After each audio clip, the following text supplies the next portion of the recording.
안녕하세요. 변현성 목사입니다. 오늘도 주일날 우리에게 주셨던 말씀을 좀 요약해서 같이 보는 시간 갖도록 하겠습니다. 베드로가 그 다비다를 되살려 버리죠. 그것보다 더 놀라운 소식이 어디 있겠습니까? 그 놀라운 소식이 삽시간에 요파 전체에 큰 사건이 되어서 많은 사람들이 죽게 돌아왔다고 성경이 증언하고 있습니다. 그 일을 일으키는 사람이 베드로라는 것을 들었을 때 그 사람을 만나고 싶었던 사람이 얼마나 많았겠습니까? 줄을 섰겠죠. 그런데 정작 베드로는 그 모든 사람들이 다 하나같이 무시하고 누구도 만나고 싶어 하지 않고 일부러 찾아갈 가능성이 전혀 없는 곳으로 향해 갔습니다. 그게 무두장이 시몬의 집이었습니다. 무두장이는 이스라엘 사람들 입장에서 보면 율법적으로도 그 동물의 사체를 만지는 것, 그냥 지나가다 실수로 닿기만 해도 부정하다, 그것은 죄가 된다라고 율법이 말하고 있기 때문에 그것을 매일 만지는 직업을 가진 사람은 그냥 그 자체로 부정한 사람이 될 수밖에 없고 사회로부터 격리될 수밖에 없습니다. 그렇기 때문에 그 사람은 그 사람들이 사는 곳에 사는 게 아니라 해변가에 동떨어져서 살 수밖에 없었습니다. 게다가 위생적으로도 한번 생각을 해보세요. 이 동물의 그 찌꺼기들을 받아가지고 그 가죽을 벗겨내는 일을 하기 때문에 항상 그 썩는 내가 진동할 수밖에 없고 이 얼마나 지저분한 곳입니까? 그런데 지금 베드로가 죽은 자를 살리고 굉장한 지금 인기를 끌 수 있고 사람들이 만나고 싶어하는 그때에 그가 무두장이 시몬의 집으로 갔다는 거예요. 그래서 그것은 하나님의 인도하심이었다는 거예요. 베드로가 이제는 스스로 떼띄우고 원하는 곳으로 가는 게 아니라 그 전주에 본 것처럼 이제는 팔을 벌리고 원치 않지만 이끄시는 곳으로 가게 될 것이다 라는 그 말씀을 봤는데 지금 그 일이 또 일어나고 있는 것입니다. 그런데 이 무두장이에 대해서 우리가 연구를 하다 보면 자연스럽게 조선시대의 백정을 만나게 됩니다. 둘은 굉장히 많은 비슷한 점을 가지고 있습니다. 백정들도 그들의 그 직업적인 특징 때문에, 냄새 때문에, 불결하다고 부정하게 느껴졌기 때문에 마을에 살지 못하고 마을 변두리에, 특히 강가나 물가에 이들도 살았습니다. 바로 이런 점도 비슷했고 동시에 모든 사람들이 그를 부정하게 여기기 때문에 호적에 등록도 안 되고 등록이 되더라도 남자 여자로 등록되는 게 아니라 백정이라고 아예 그냥 그거 자체가 그들의 정체성이 되어버리는 그런 불행한 삶을 살았고 또한 그들의 자녀는 자연히 그냥 백정이 될 수밖에 없었습니다. 다른 가능성이 없었어요. 그런데 우리 조선시대 역사에 보면 놀라운 사건이 있었는데 백정 중에 한 사람이 왕에게 이 백정들도 호적에 등록할 수 있게 해달라는 상소를 올린 사건이 있었습니다. 그게 역사에 그대로 남아 있는데 배우지도 못했고 가치를 전혀 둘 수 없는 그런 채로 살아갔던 사람이 어떻게 그렇게 할 수 있었을까? 그 사건 속에서 우리가 또 한 명의 사람을 만나게 되는데 바로 무어 선교사입니다. 무어 선교사는 미국 선교사님인데 조선으로 선교를 오셔서 예수교 학당이라는 학교를 세우고 또 교회를 세웠습니다. 근데 이 박성춘이 아들이 있었는데 근데 그 아들이 똑똑하고 성실하고 그런데 당연히 백정으로 살 수밖에 없다는 그것이 너무 슬펐던 거죠. 그래서 이 아이를 어떻게 해서든 학교에 넣어 보내고 싶었는데 마침 그 무어 선교사님이 세운 그 학교만이 신분과 상관없이 모든 아이들을 받아줬고 또한 무료로 그 학교 수업을 받을 수 있게 해줬습니다. 그렇기 때문에 이제 박성춘이 자기 아들 봉출이를 예수교 학당에 보내게 되죠. 근데 시간이 지나서 이 박성출이 갑자기 크게 아프게 되고 근데 바로 그때 아들 봉출이가 그 무어 선교사님을 찾아가서 살려달라고 애원을 하게 되는 거죠. 무어 선교사가 그걸 듣고 의사를 데리고 봉추리의 집에 찾아갔습니다. 근데 그 의사가 에비슨이라고 하는 당시 조선에 있던 고종 왕의 어이였던 사람이에요. 왕의 어이가 인간 취급도 받지 못한 가장 밑에 있던 이 백정을 치료해 준 것이죠. 그 일로 인해서 곤단골 교회라는 곳에 열심히 이제 출석을 하게 됩니다. 그곳에서 처음으로 사람 대접도 받고 사랑도 받고 이 복음을 정말 배우기만 한 게 아니라 정말 경험을 하게 된 거죠. 그래서 이분이 너무 행복하게 이 교회 생활을 하는데 이 교회에 원래 다니고 있던 양인들이 불만을 갖게 된 것입니다. 그들의 입장에서는 백정과 한 상에 앉는다는 것은 상상할 수 없는 일인 거예요. 그때 당시에 그들의 입장에서. 그래서 이 무호 선교사에게 찾아와서 그러니까 한마디로 말하면 그 백정을 택하든지 아니면 우리들을 택하라 압박을 한 것입니다. 그런데 놀랍게도 이 무호 선교사가 대다수였던 이 양인과 양반들이 아니라 한 명의 이 박성춘 백정을 선택하게 됩니다. 양반도 천민도 따로 없다라는 그 복음의 진실을 믿고 있었기 때문에 그것을 받아들이지 않는 사람들의 얘기를 들어줄 수가 없었던 거죠. 박성춘은 교회가 이제 텅텅 비게 된 것을 보고 바닷가 쪽, 물가 쪽에 있는 백정들의 마을을 다니면서 복음을 전하는 거예요. 당신들도 하나님이 사랑하십니다. 당신들도 귀한 인생들입니다. 그 복음의 진리를 전해줌을 통해서 결국 1년 안에 그 곤단골 교회가 다시 그 천민들로 가득 채워지게 됐다는 이야기죠.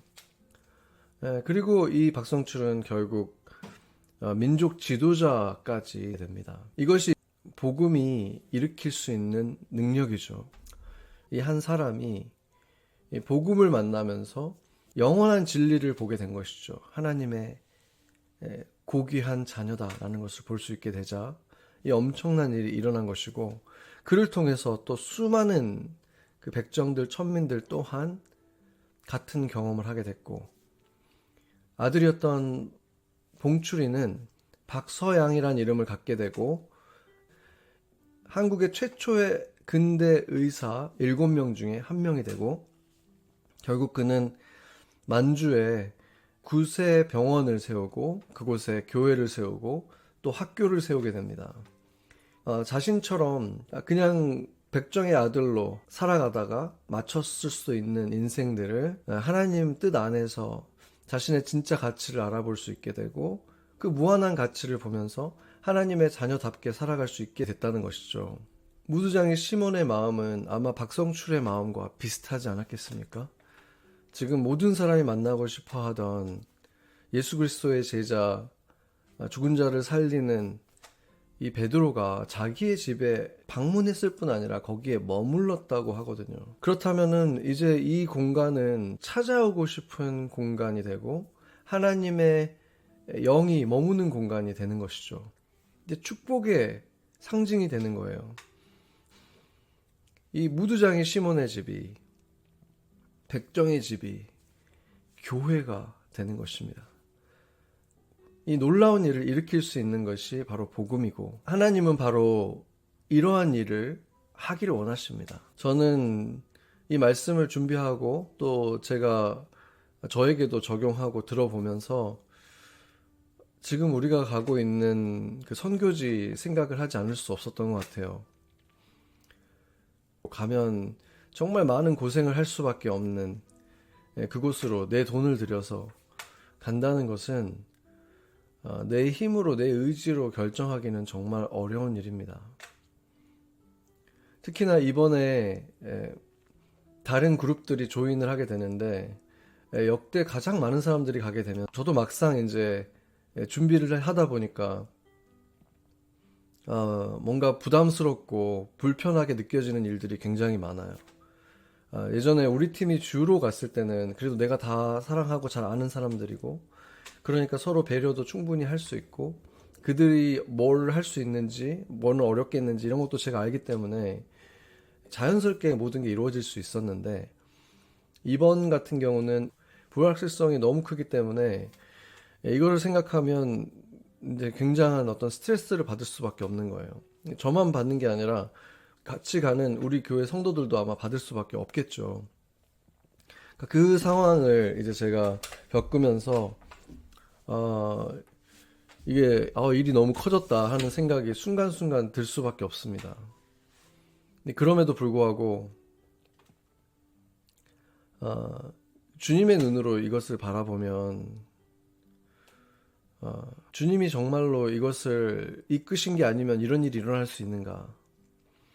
주님이 교회들마다 같은 마음을 부어주지 않았으면 하나님이 거기로 인도하심이 없으면 이런 일이 일어날 수가 있겠습니까? 불가능하죠. 이것이야말로 또 한 번 팔을 벌리고 내가 원해서 그렸던 그림이 아니라 주님이 우리 안에 어떤 소원을 부어주시고 바라는 마음을 부어주시고 그것에 걸음걸음 순종하다 보니까 어느새 무두장의 시몬의 집에 다다르게 된 것이죠.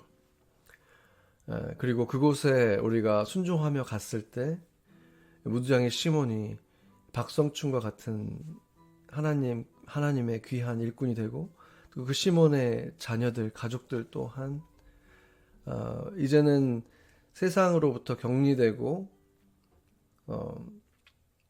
정말 저주처럼 느껴지는 무두장이로만 살아가는 것이 아니라 하나님의 자녀가 되어서 어떤 위대한 일도 할 수 있는 가능성을 갖게 되고 그 집은 교회가 되는 그 놀라운 일이 일어나는 것이잖아요. 지금 교회가 축복을 받고 있어요. 그래서 우리는